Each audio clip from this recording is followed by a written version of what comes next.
when we started this idea of doing this Hearts and Minds adult education, David was the first person I thought of that we would like to get as a speaker. David did some programming for us very early on in the early Kehillah days. He taught in conjunction with two churches, a course on the parting of the ways when Judaism and Christianity went their separate directions. I've known David. How long have we known each other? Oh, I remember, I think it would be 44 years. 44 years. And David was a professor emeritus in the religious studies program, a professor of Judaics, specifically in rabbinics. He has 5 books. His Religion 24 course, Introduction to Judaism, was perhaps one of the most popular courses taught for undergraduates at UNC. And I doubt that there's a teaching award that UNC offers that David had not won. I have always found him to be not only an informative, but an entertaining speaker. And he always takes us beyond received opinion and presents innovative perspectives.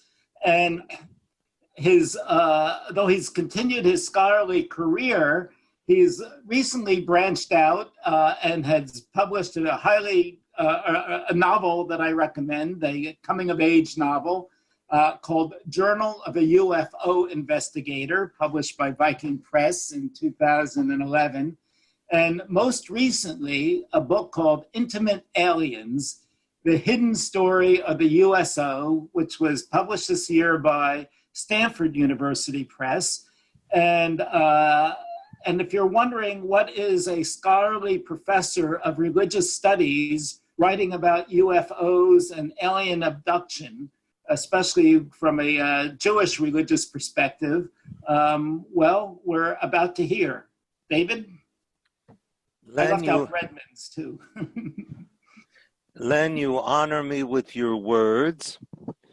One thing I ought to tell the people here before we get started is that this session is being recorded, and I may wish to use all or part of the recording on the web, to post it to the web, so that if any of you if you're going to make a comment or something that you would prefer not be made public, let me know. I will note down your name and I will respect your wish. Okay, let me start off from where Len left off, and that is to tell you that I was a ufologist before I became a Hebrew scholar. I first became a ufologist 60 years ago this month, when I was 12 going on 13, and I became convinced. How I became convinced is a story for another time, that UFOs are real, and that it was my life's mission to solve their mystery. Gradually, as I transitioned from adolescence to young adulthood, this belief faded, but the power that the UFO myth has over me never faded, and in some ways it is the leitmotif of all my scholarly work. At college, I studied Semitic languages, and what did I find myself researching?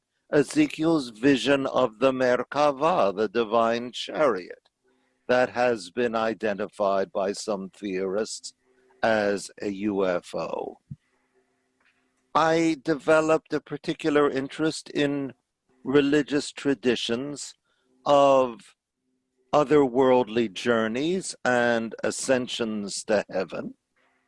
which I think I recognized even at the time, were my old ufology in a more respectable guise. And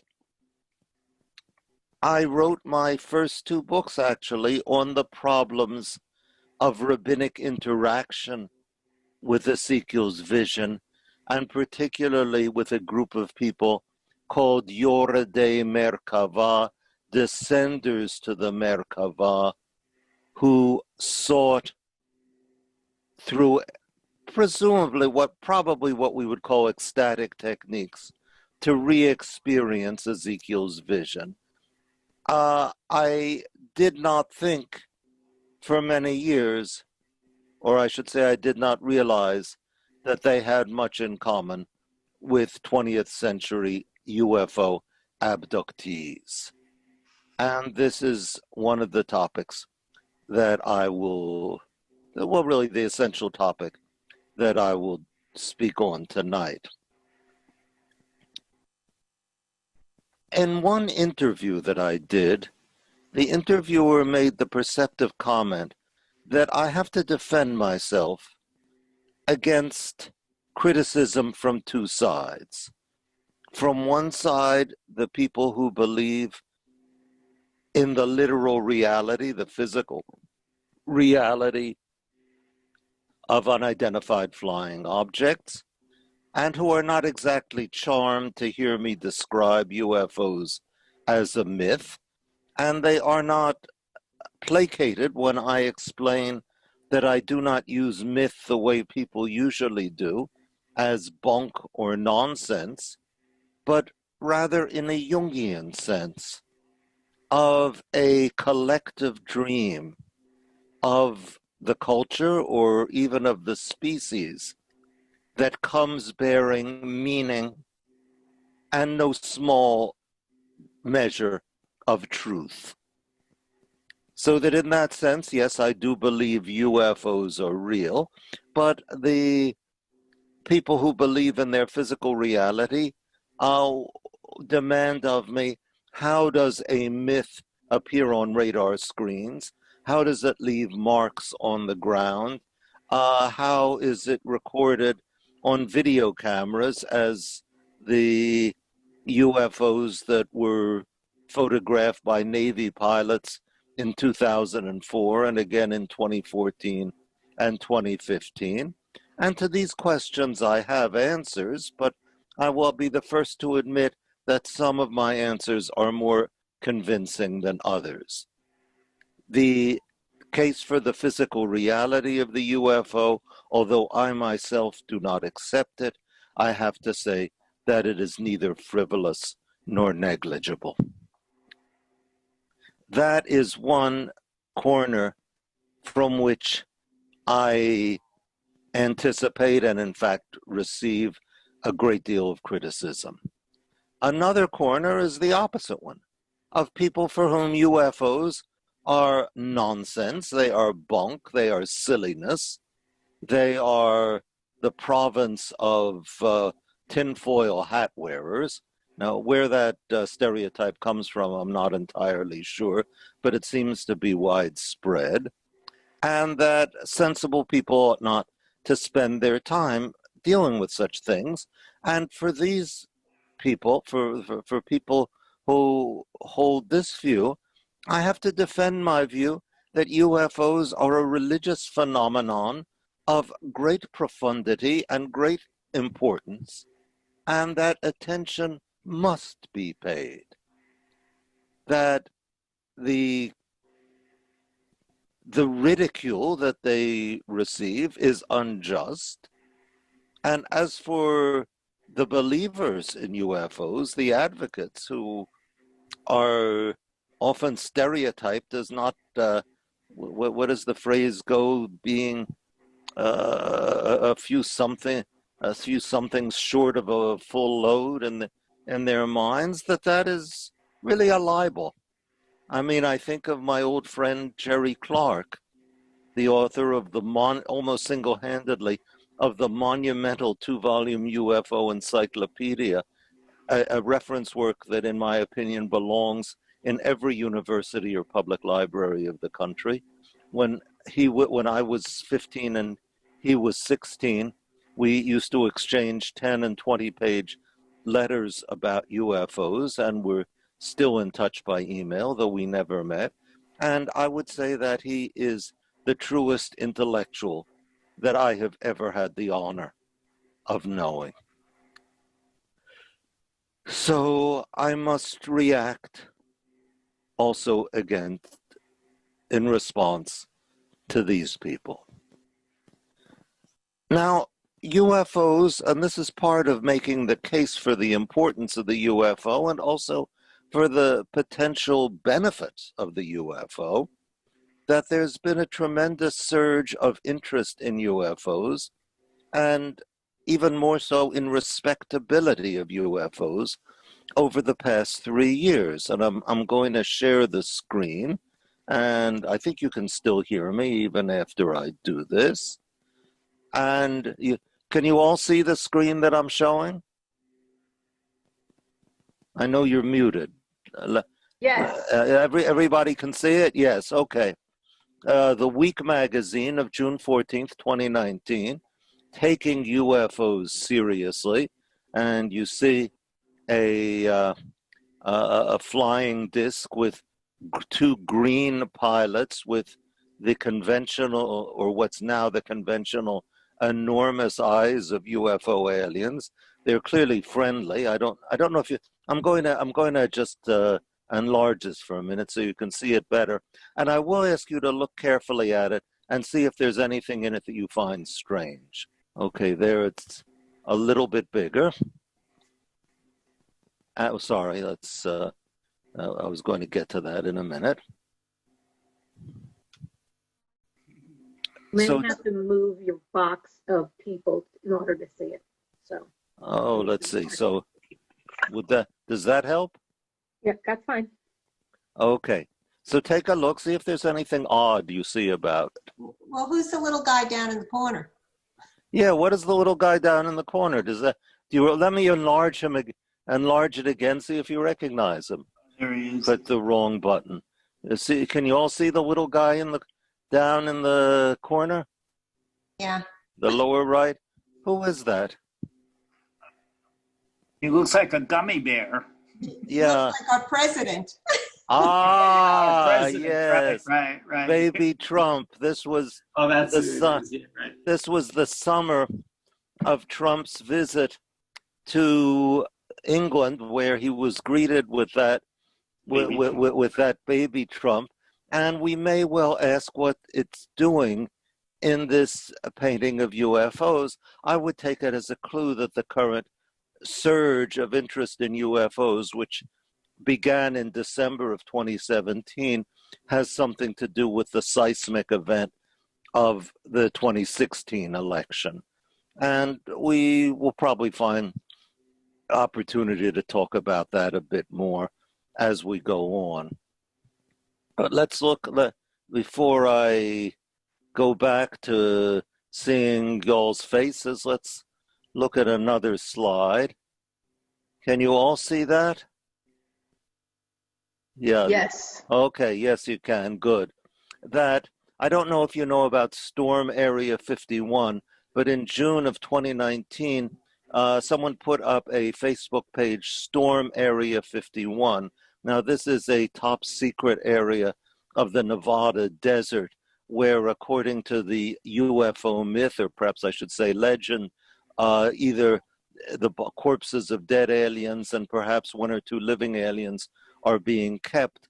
And the idea was, if there are enough of us, we can just march onto it and they can't kill all of us. And something like 2 million people signed up to go. And another 1.3 million announced that they were interested. Okay, now the town of Rachel, Nevada, which is bordering on Area 51, was in a panic. What on earth were they going to do with 3 million people? 1% of the American population there to storm Area 51. As it turned out, 3,000 showed up and nobody stormed anything. Instead, they danced and listened to music and had a good time.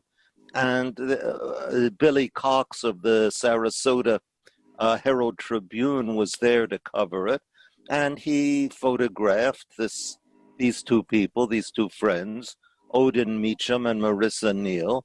And I quote here what Cox wrote. He says, Neal says she was surprised by the civil conversations she had with people harboring opposing political values.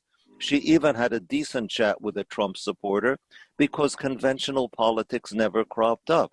That's one of the reasons she insists on coming back next year, because there is no liberal or conservative divide on the great taboo. That's what Billy Cox calls UFOs. Maybe, she says, it's the one issue that can unite and maybe even mobilize a nation so sick and tired of being lied to, it doesn't even bother to vomit anymore. And you notice Odin Meacham is wearing a t-shirt saying Alien Lives Matter, which if he were wearing it today, I think it might be taken askance as making fun of Black Lives Matter. But in a year ago, tempers were not quite as heated as they are now. And I suspect what he meant to convey with that t-shirt is that even those whom we regard as alien to us, foreign, of a different race, they are just as human as we are. And I mean, it seems odd to say aliens are just as human as we are, but I mean, it is true. And I use this to illustrate not only the tremendous power that the UFO can have, but also the benevolent quality of that power. Now, if we go to the summer of 2020, April 27th, the Pentagon officially releases 3 videos taken by Navy pilots in 2004, 2014, and 2015. June 23rd, the Senate Intelligence Committee, chaired by Marco Rubio, calls for public release and analysis of all the government's data on UFOs, or unidentified aerial phenomena, as it calls them, complaining that this issue has lacked attention from senior leaders.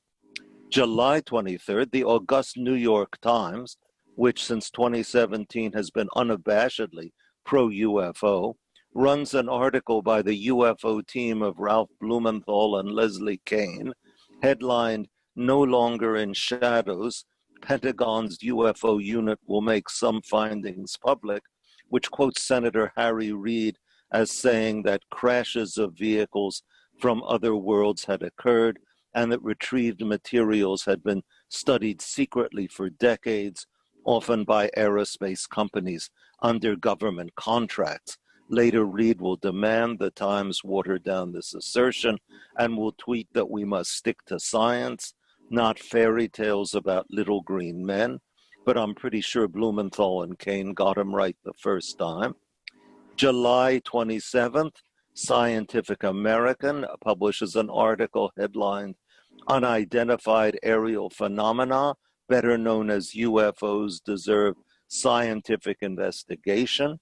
The cover issue of the August 14th issue of The Week, that features a talking points article on why UFOs deserve a real investigation. On August 14th, the Pentagon announces that on August 4th, 2020, Deputy Secretary of Defense David L. Norquist approved the establishment of an unidentified aerial phenomena UAP task force under the leadership of the Department of the Navy. I offer all of this as demonstration that UFOs are not, as sometimes I've heard them said, something, well, they used to be popular.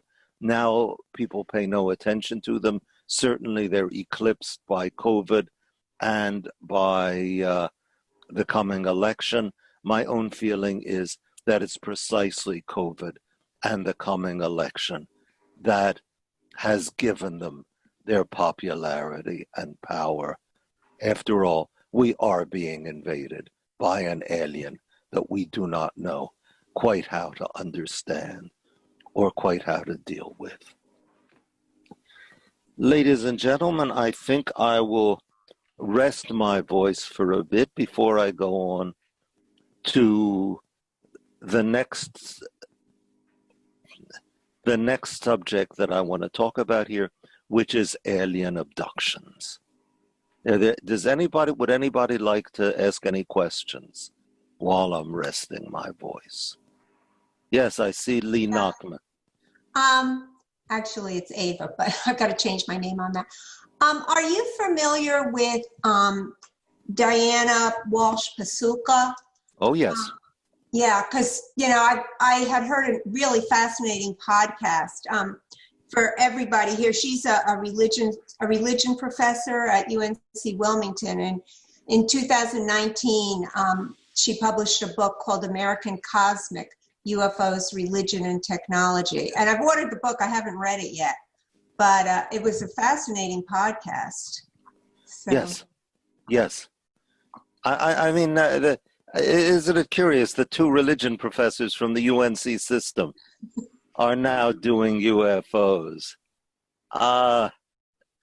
This is a rise in respectability that I don't know would have happened too many years ago. Anybody else before I move on to alien abductions? Well, okay, Len. I was going to say it's a little unfair of me, and we haven't done enough to plug your book, Intimate Aliens, as someone who's read it. But again, if you look at the This Week cover, and you'll see the rendition of the UFO draws on all the tropes. It's a saucer. It's got the little little creatures from the film, the Spielberg film. Encounters of the Third Kind. Encounters of the Third Kinds with the big eyes. I know you talk about this, how the imagery draws on popular culture.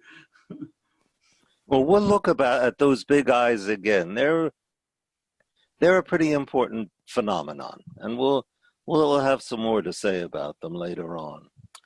And let's talk about alien abductions. You don't hear much about those lately. They are a phenomenon, I won't say entirely of the past, they still are happening. But as a cultural phenomenon, as something that people are conscious of and interact with and it resonates to people, they really had their day back in the 1990s. And they began, I mean, one of the remarkable things about the myths, the mythic themes, I would call them, in the UFO, is that you can trace you can often trace when one of them starts out. And we can trace the beginning of the alien abduction theme to February of 1964. And here I will go back to sharing the screen. That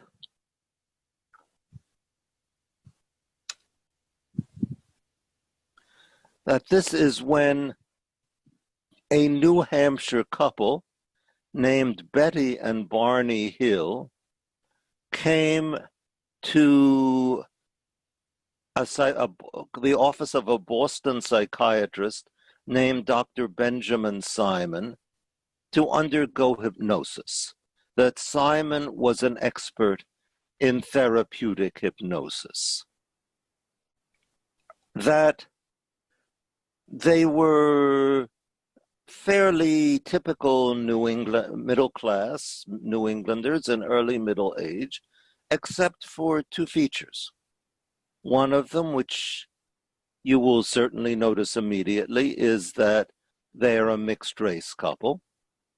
And the second is that they had an encounter with a UFO some 2.5 years before, on the night of September 19th to 20th, 1961, which they believed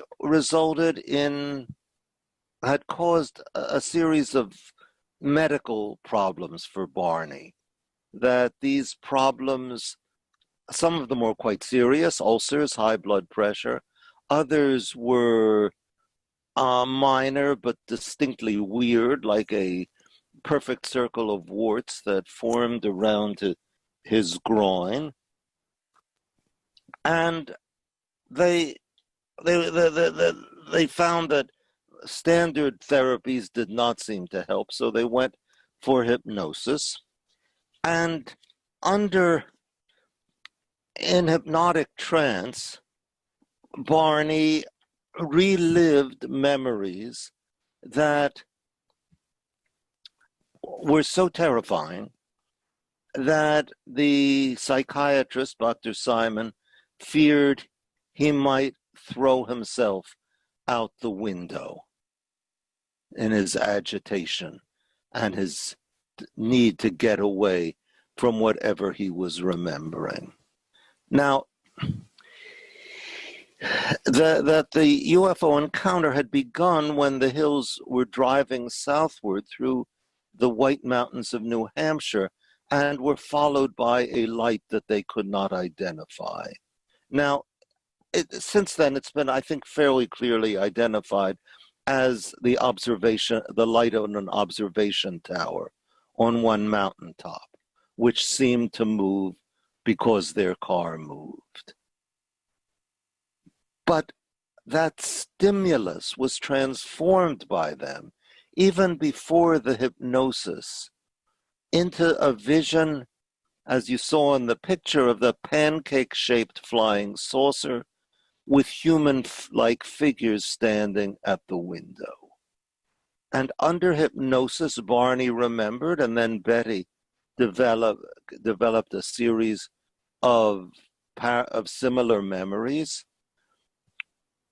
that he remembered that they had been taken aboard the UFO.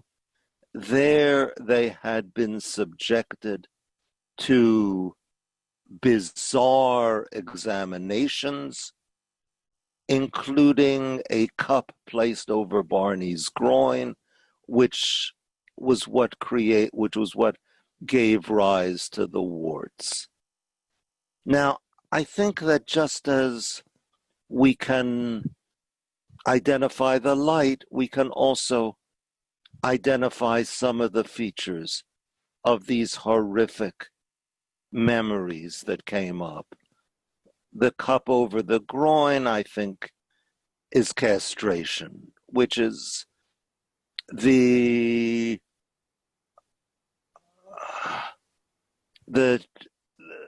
habitual, in the South after the Civil War, became the habitual fate of any black man who was involved with a white woman. And I think, and this is, by the way, the most controversial, what I would regard as the most controversial part of my book, that I think what was surfacing in Barney, and to some, Betty also had similar memories, but without the tremendously powerful affect that Barney had, that what was surfacing was some kind of collective memory of slavery, of being abducted, taken to an alien ship, subjected to intrusive examination, and of course not then released.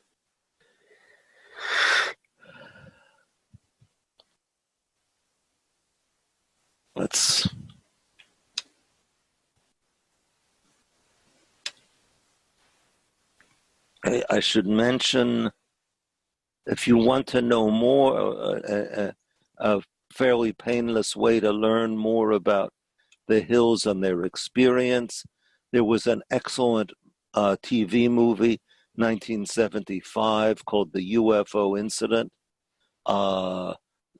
with Estelle Parsons and James Earl Jones as Betty and Barney. And I wrote in my Intimate Alien, again and again, the birthing of a mythic theme related to UFOs can be traced back to a specific time, a specific place, a specific person. The theme spreads, diffuses, hidden and silent at first, like the mustard seed in the parable, the creation of one person's psyche, or of two or three persons acting in unwitting collusion. It evokes resonances in thousands, then millions of others. Decades after its initial emergence, the theme has become a common cultural property. Allusions to it are instantly intelligible, even to people who know little or nothing of its details. Alien abduction is one of those UFO mythic themes, and in Dr. Simon's office on Bay State Road in Boston on that Saturday morning in February 1964, it was about to be born. It remained, it was as if it had been injected into the bloodstream of our culture. For the next couple of decades, it surfaced fairly modestly. One folklorist writing in 1987 was able to document 270 cases of alien abduction going down to 1985. Then around the end of the 80s, the beginning of the 90s, it exploded. Thousands of people reported alien abductions. Often they remembered nothing. All they knew was that there were top parts of their lives, the hours of their lives that seemed to have vanished, or they had a peculiar aversion to a certain stretch of roadway, and to find out they had to, what had happened to them, they had to retrieve these memories by going to a hypnotist who would put them in trance and evoke their stories. Benjamin Simon, in the case of the Hills, was an expert in therapeutic hypnosis. He had no interest in UFOs, didn't believe in UFOs, but later on, ufologists could not pass up the chance to find out more about what actually went on inside these craft. And so they use their hypnosis not as a therapeutic particularly, but as an investigative tool. And in the 1990s, they found not only what they were looking for, but more than what they were looking for. In particular, what they found was that people again and again, men and women both, remembered a heavy, oppressive sexuality in their experiences. They were taken aboard the UFOs, put on an examination table, and made to have sex with the aliens or with each other. Now, should I pause? Would anybody like any clarification of anything I've said so far?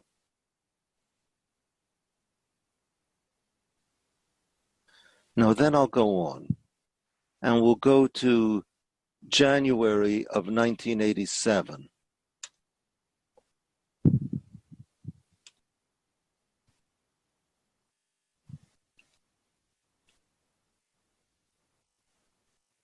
How many of you recognize that?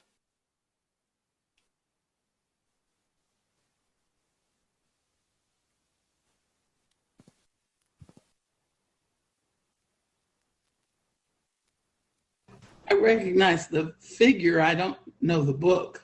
Yeah. Now this is the standard face of the UFO alien, isn't it?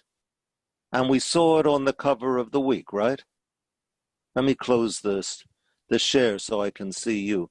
That we saw it on the cover of the week.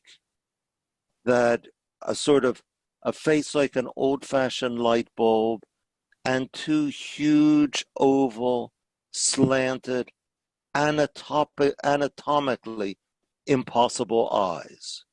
Right? I mean, no such eyes could exist in any face. But can you date the time a picture of the alien first appeared? Can you? Yeah, January 1987. That's the first time that picture of any alien ever appeared. No, there were earlier pictures. There were earlier pictures. People claimed to have seen humanoid beings, usually small, never green, by the way. The question of where the little green men come from is an intriguing problem of its own, because nobody ever reports seeing them. But yeah.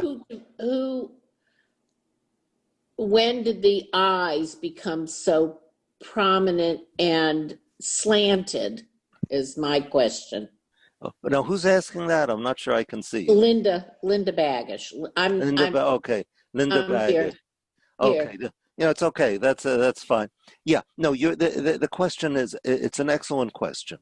It does seem that even before 1987, it was a standard feature of the abduction narratives that the beings had large eyes, but not quite like those. Yeah. That picture, I mean, we're so familiar with it. We're so familiar with it that we forget that before 1987, it didn't exist. No one, where that picture comes from is that the experiencer, Whitley Strieber, who claimed to have been abducted, and by the way, I've met Whitley Strieber. He's a man who, if I had to use 3 adjectives to describe him, they would be sincere, intelligent, and creative. That until he described what he experienced as having been abducted by a group of creatures like that, whom he never said were UFO aliens. He never said they were extraterrestrials. He just called them the visitors. And that he described them to an artist named Ted Jacobs, who painted that portrait. Now, that book came out in January 1987. I still remember seeing it in. Does any of you remember the old Intimate Bookshop on Franklin Street? Yeah, okay. There are a few of us old timers around here. The Intimate Bookshop. And I saw it in the Intimate Bookshop. I didn't know what the heck to make of it. I mean, it seemed to be about UFOs, but the UFO books of my teenage years weren't like that. And eventually I just snapped it shut and left, but millions of people bought the book. The book was on the New York Times bestseller list for something like 6 months. I feel sure because of that picture, because there is a very strange phenomenon about that picture, which, regardless of what you think about the truth of Strieber's experience, cannot be discarded. And that is that he received thousands of letters from people telling him, saying, yes, I've seen creatures just like the ones on your book.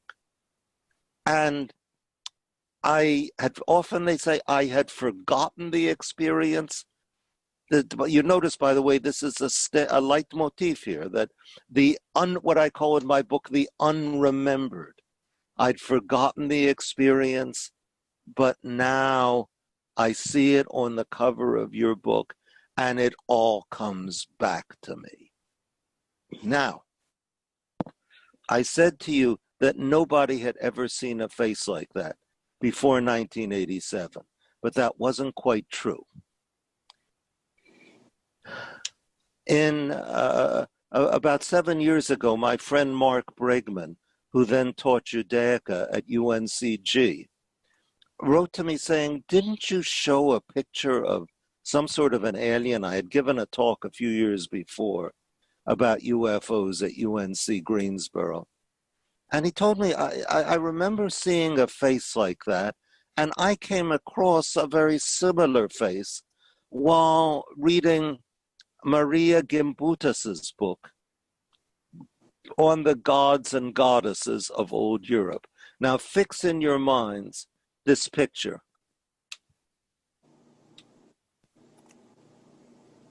The eyes. Yeah. The eyes are there. Sorry, I did. This is a bit of a hypersensitive computer. The enormous eyes. It was a mask found, dated from between 4500 and 3500 BCE, found near Pristina, now the capital of Kosovo in the Balkans. It's not clear what it's supposed to be. It's actually not a mask, but a sculpture of a masked entity. I guess a masked person. But what does the mask represent? And Gimbutas says, we don't know. Is it a human? Is it an animal? Is it somewhere between the human and animal? It's striking how much it's like the other picture. It bowls me over. And Mark had no particular interest in UFOs except as an artifact of our friendship. And yet he remembered years afterward and was struck. It's what I call the recognition response, like the people who saw the cover of Communion and said, I've seen that before, but it's in reverse. That he saw Maria Gimbutas's book on the gods of old Europe and said, I recognize that from the cover of Communion. Now, let's pause and ask, how does one explain a thing like that? Some of the UFO advocates give a predictable answer, that aliens like the ones who abducted Whitley Strieber had landed in Kosovo sometime around 4500 BCE. I think this is completely impossible because the mask fits in with the sequence of art from this culture, and it doesn't seem to be an alien intrusion. Second way to explain it is coincidence, which there's no way definitively to rule out. A third way, which I find particularly interesting, is that Ted Jacobs, the artist who painted the picture for the cover of Communion, had at some point seen the Predionica mask and was, as Strieber described what he had experienced, the beings he'd seen, as Strieber described the beings he'd seen, that he painted it in accord with his memory. And I think this is very possible.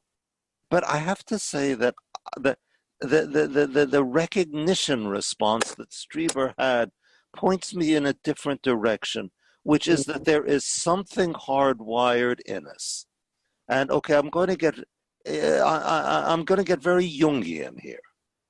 And I'm Freudian in some of my moods and Jungian in others. You'll see in a moment how Freudian I can get. But I'm Freudian in some of my moods and Jungian in others. And that this is, let's say it's something archetypal that's hardwired in our unconscious, that as I put it in the book, when the human mind looks into the darkness, this is the face it sees staring back. Okay, now we have 10 minutes left, and I haven't talked yet about the Merkavah. And I've got to, I think we're going till 9 o'clock, but I'd like to leave the last half hour or so for discussion. But let's Mateos Marion, jumped ahead. In his Iconum Biblicarum, you see Ezekiel kneeling toward the left, and toward the right, the wheel within a wheel, and then between them, the four living creatures with four faces. Yeah. And here is William Blake from 1803. The wheels are presumably these circles, and the living creatures, well, they have four faces, but unlike Ezekiel, they're not half animal. but you notice there are things that look like starfish swirling around it, which is probably a way of depicting Ezekiel's, that their rings were full of eyes round about. The eyes come back, as the author of one article in a UFO magazine put it, the eyes have it. And finally, I will give you a rendition from 1961, from Analog Science Fact Fiction. In the picture at the top, this is the author's idea of what Ezekiel was describing, the face of a human, an ox, a lion, and an eagle, and then below what the author thinks Ezekiel actually saw, a space visitor with a walkie-talkie, an antenna, and breathing apparatus.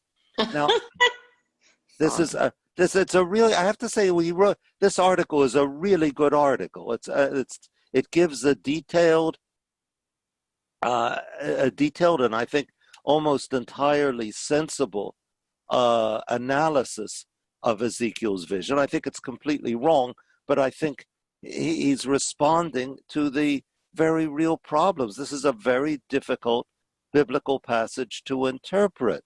And I'm going to say what I think, that I think Ezekiel did see a UFO. But remember, I don't believe UFOs are spaceships. I think UFOs are something that we encounter from our unconscious that are unidentified and unidentifiable, ineffable, I would say. And we try to fit them into our conventional categories. Ezekiel had to stuff it into the category of visions of God. That was the conventional category of his culture. In 1961, space travelers with oxygen tanks were the cultural convention. We were going to space. I'm sorry? We were going into space for the first time. Oh, yeah. Oh, yeah. It was 1961. That was the new frontier. And surely someone, what if someone came to visit us?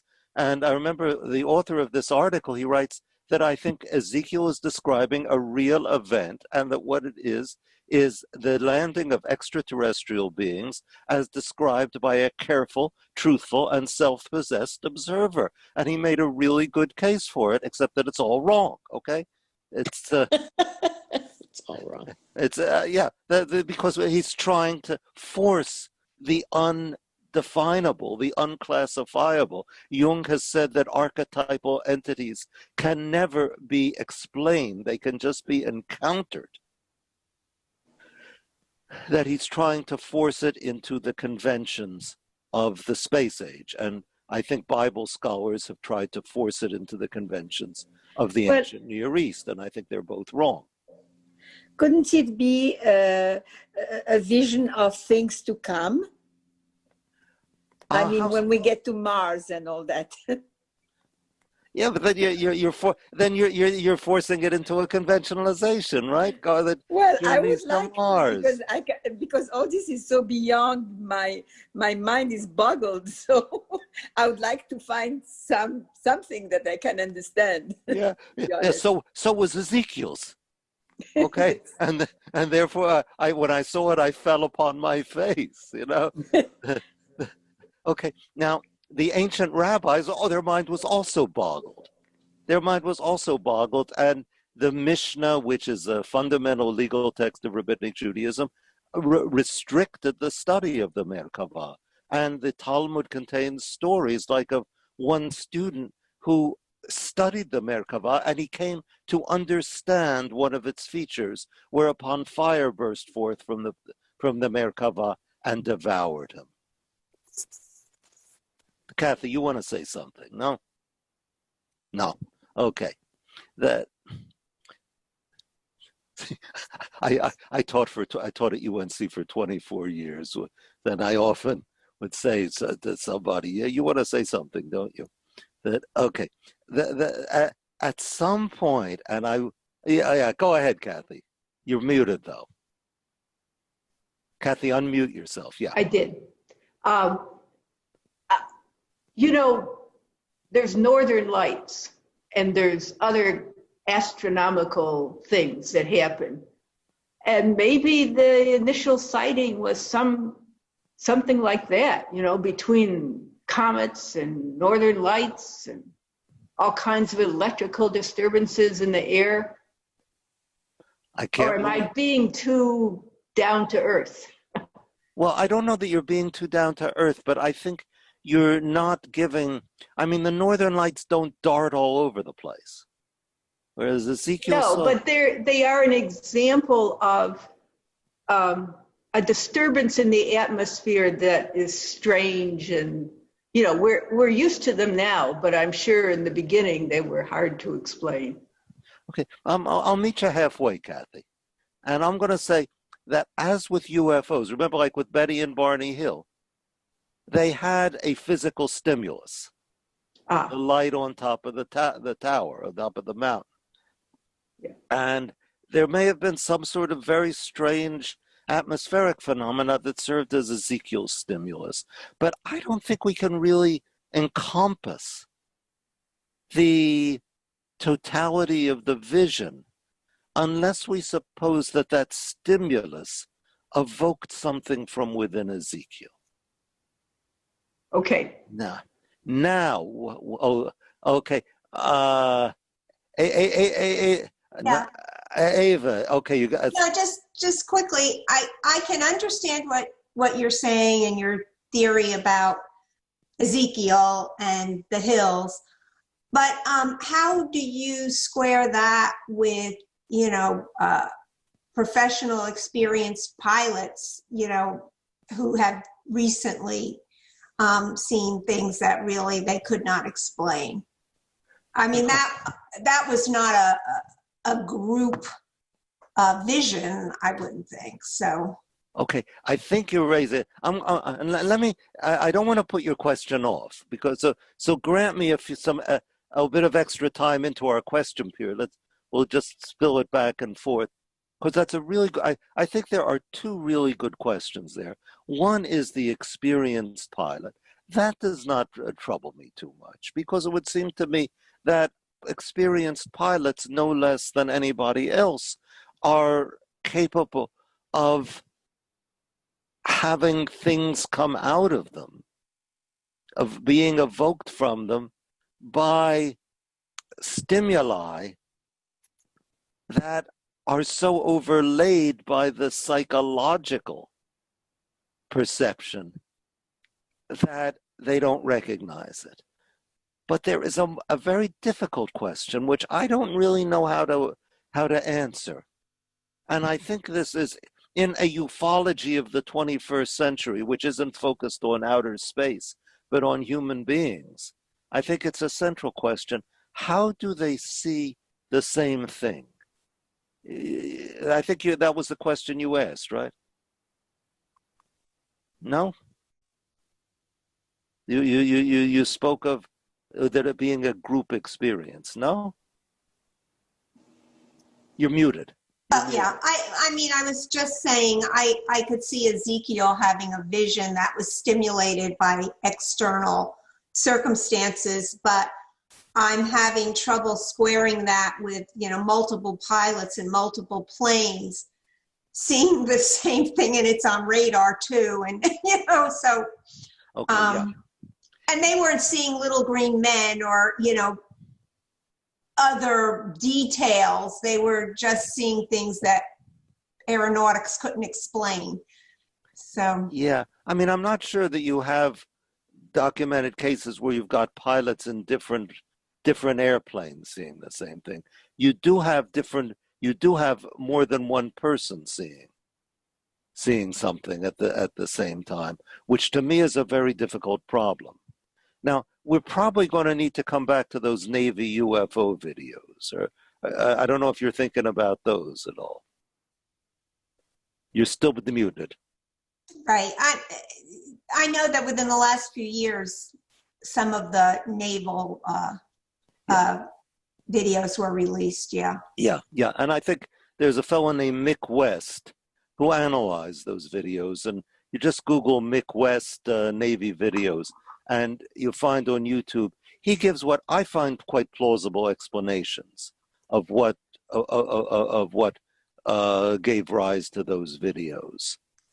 So now it is true that at times, certainly UFOs have been detected on radar, but that by itself is no great problem, since there's what's called anomalous propagation, that all sorts of atmospheric glitches can cause blips to appear on radar.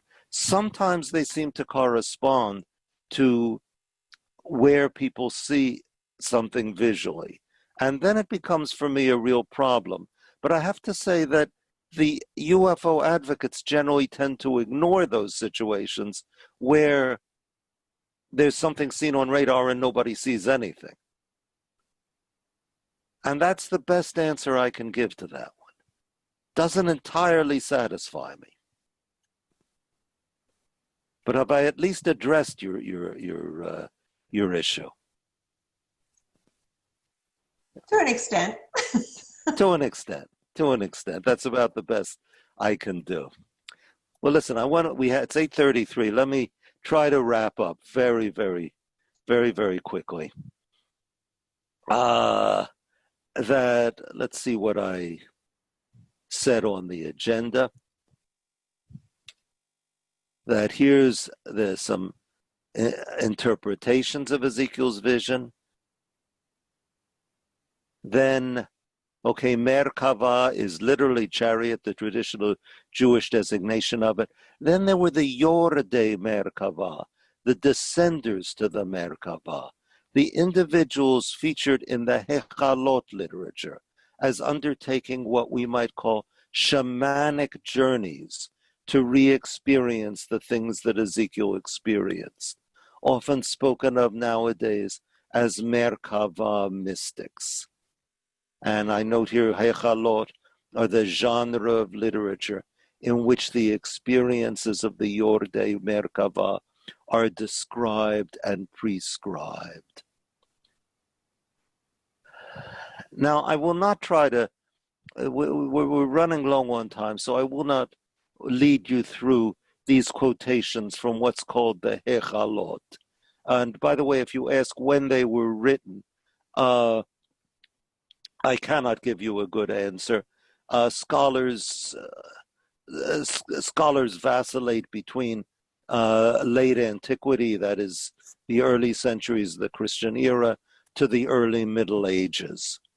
And I think now the current trend is to see them as later, belonging to the Middle Ages rather than antiquity. What is clear is that they describe or prescribe for what seems to be quite extraordinary experiences, which in my opinion are rather close to those of the UFO abductees. Let me summarize what I see as the resemblances.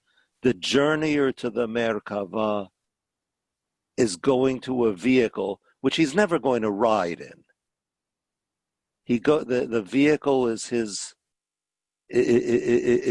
the destination, not something that he uses as a vehicle. That he describes what he's experiencing to the people around him. If you read anthropological literature about shamanism, this is a standard shamanic feature. So that the action really takes place on two planes. One plane is the plane of the shaman, the descender to the Merkavah, surrounded by an eager audience. And the other plane is the, I would say, hallucinatory journey of the descender to the Merkavah. And finally, there is the oddity.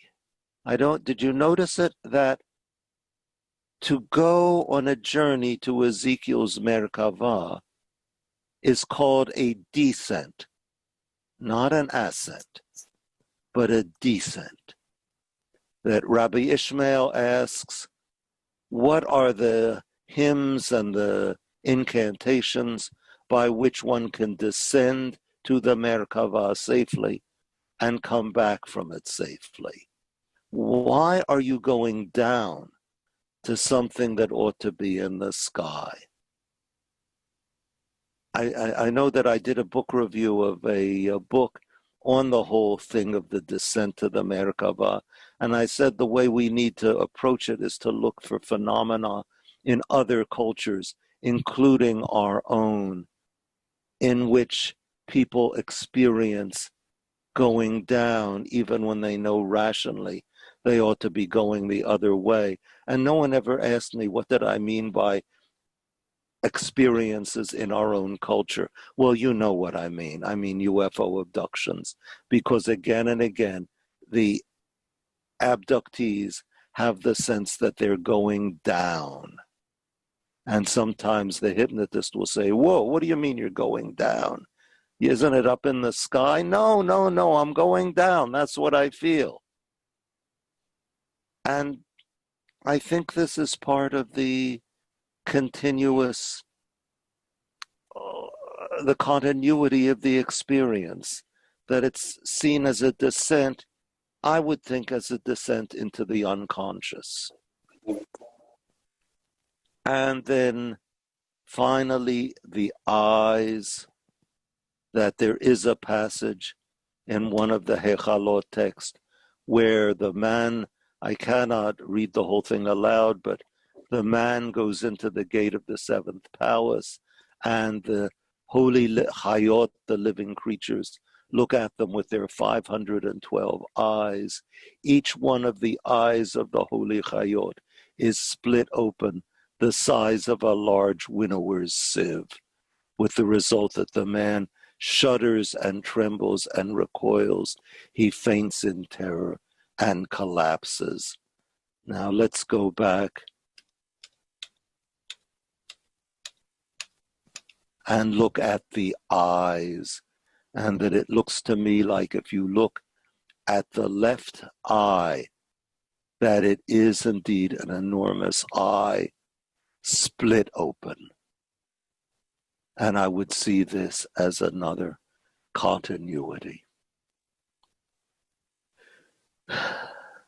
Ladies and gentlemen, I would have wished to draw this discussion, this talk, to a more elegant conclusion. And indeed, I had planned a more elegant conclusion.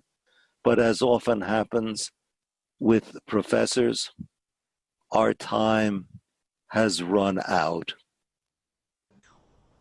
So let's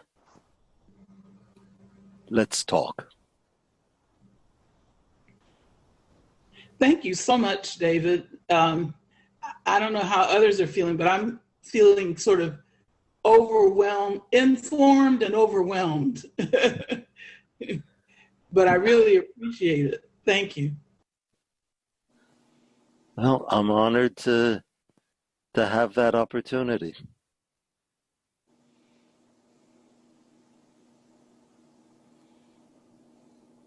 I'm almost afraid to ask this, but is someone else trying to say something?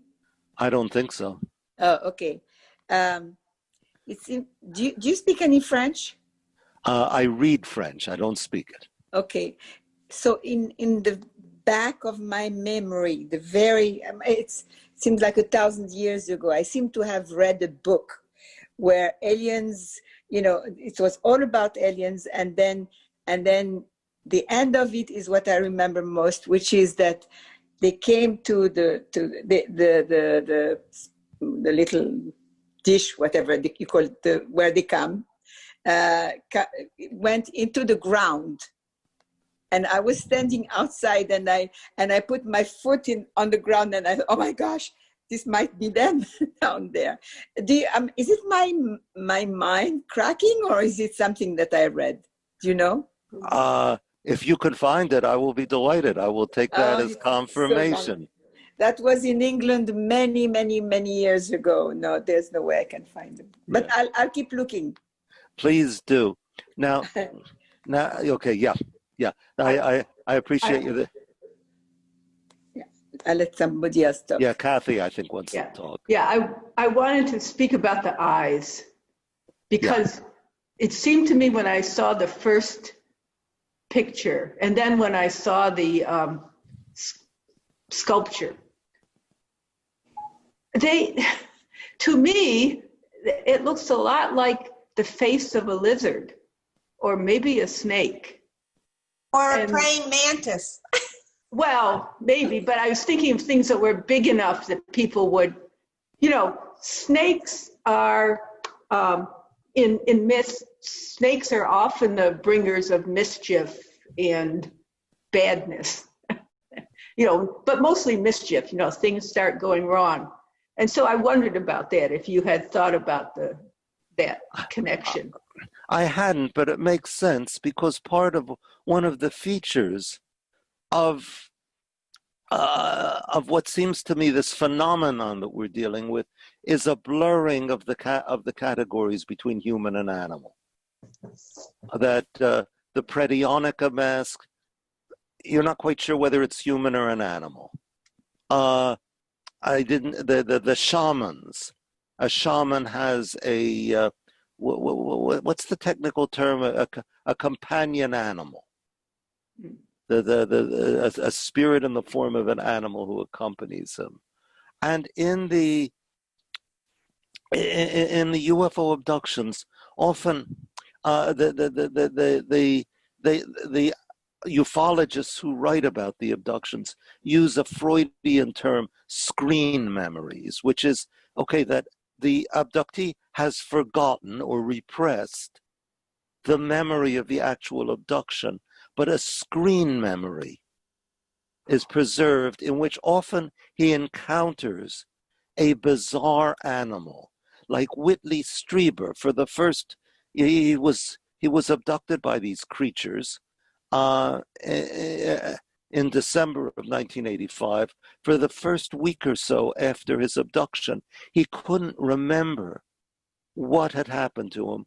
All he remembered was that an owl had stopped by his window and stared in. An animal, of course, has huge eyes. Yeah. So that there seems to be a fusion of the alien with the animal. And there is a really bizarre story. It's actually kind of comical. That do you know the name Kary Mullis? No. Yeah, and Kit, is it? You were nodding. You're muted. What do you remember about Kary Mullis?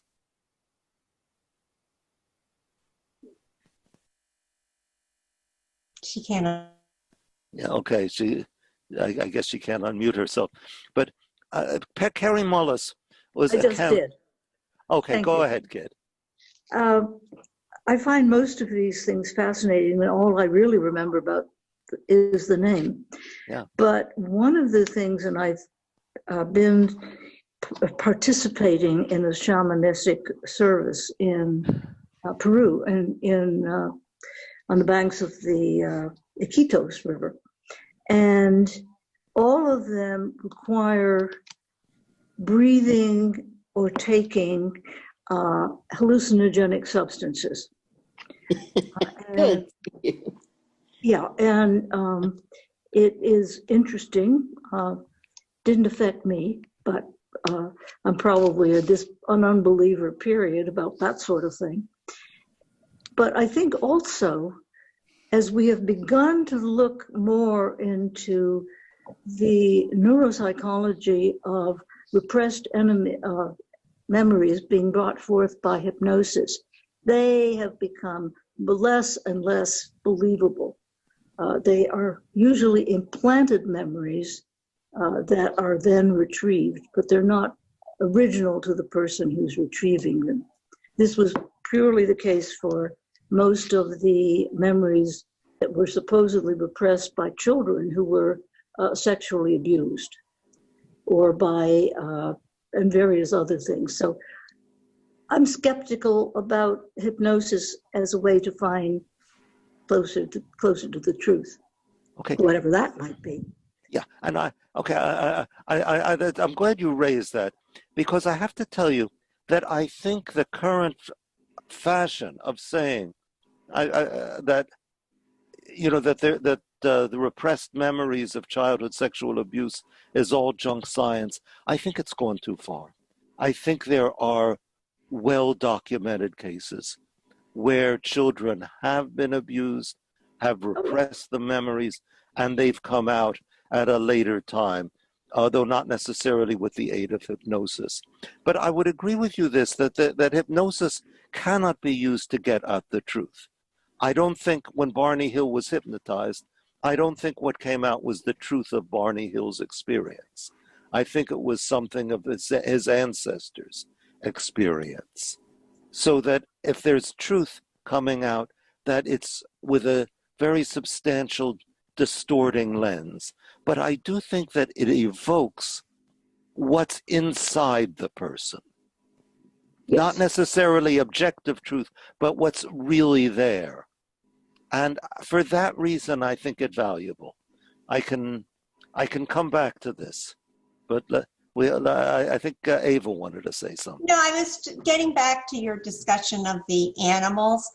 I mean, isn't that pretty much the same as, all of the tent sweats, like the American Indians and the shamans with the American Indians that do sweats, and the purpose in from what I've understood is you're able to determine what animal is your spirit animal. Yeah. And I think that's a different facet of something common to humans that appears in different cultures and different societies with, let's say, different interpretations, different conventionalizations, put to different uses. But I think it's part of the same continuum on which I would place the Yordei Merkavah, the descenders to the Merkavah, and also the UFO abductees. Now, I wanted to tell the story of Kary Mullis, and I think I will tell also another story, which I think illustrates perhaps the issue of hypnosis and perhaps also the issue of drugs. Okay, Kary Mullis was a chemist, a biochemist. He won the Nobel Prize in 1993 for his discovery of the polymerase chain reaction, which makes possible the forensic use of DNA that we nowadays take for granted. So we're dealing here with a very high-powered person. Now, he describes how he was in his cabin in Mendocino County, and he went out to go to the outhouse. And he saw a glowing object on the path and shone a light on it. It was a glowing raccoon. And the raccoon said, "Good evening, doctor." And that was the last that Mullis remembered until the next morning when he found himself walking on a trail somewhere above the cabin.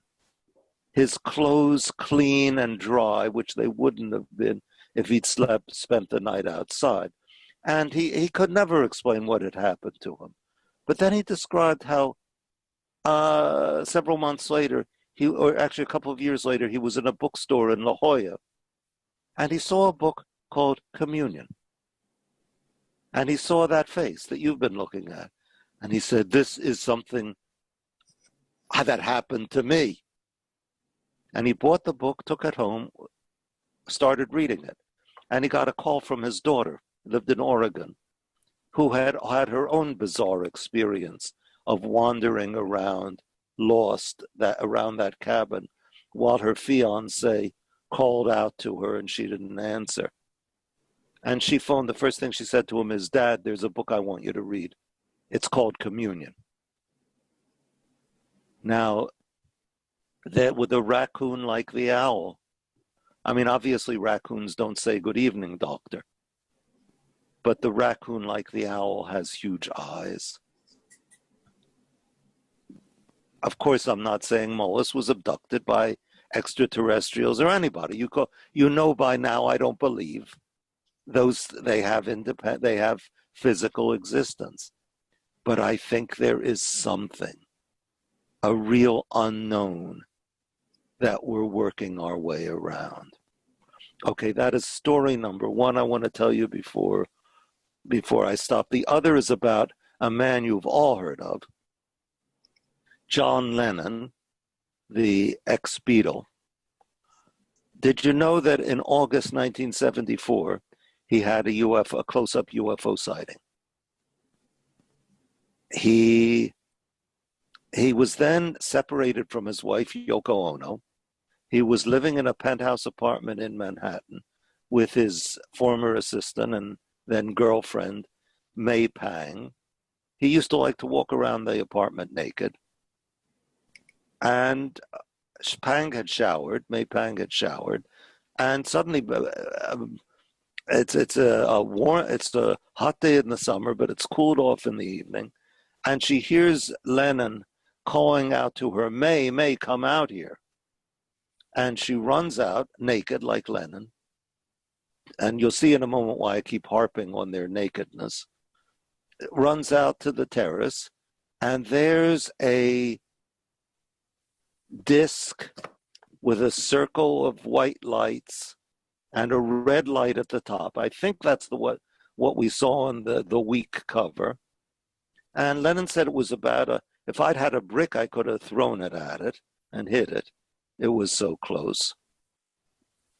Pang thought that they had a camera. Pang went for the camera, and she took a whole roll of film taking photos of this thing.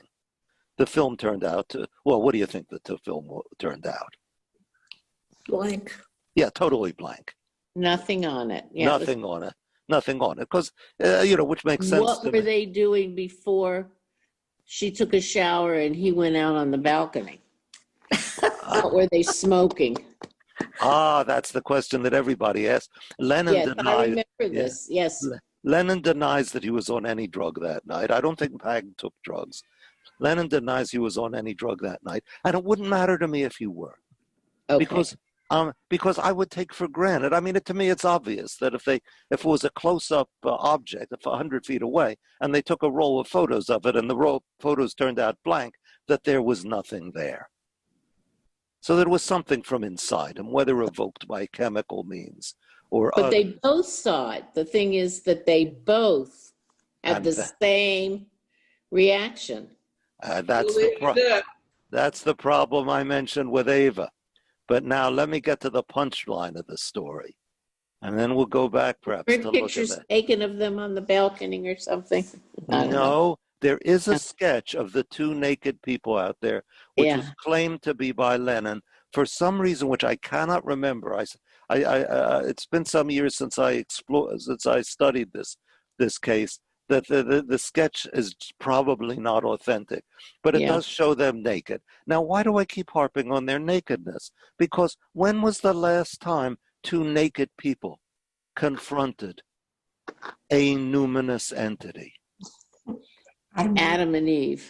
Of course, Adam and Eve, which is in the garden in the cool of the evening. And, this is, well, okay, look, I don't know. I don't want to step on anybody's toes here, but I think most of us would agree that Adam and Eve never existed. The story is a myth. And precisely because it's a myth, it's true. Right? Yeah. Because it's a myth, it's true. We remember it as we do because it speaks to truths. Some are on a very simple level. It clearly deals with sex, right? But also on a deeper level, questions of what maturity means. And that's why we're never going to forget Adam and Eve facing God. And now here, a totally secular guy who 3 years before has sung his song Imagine about how there's no heaven above us only sky, now notices that there's more in heaven. than a sky. That the repressed has a tendency to return, and it returns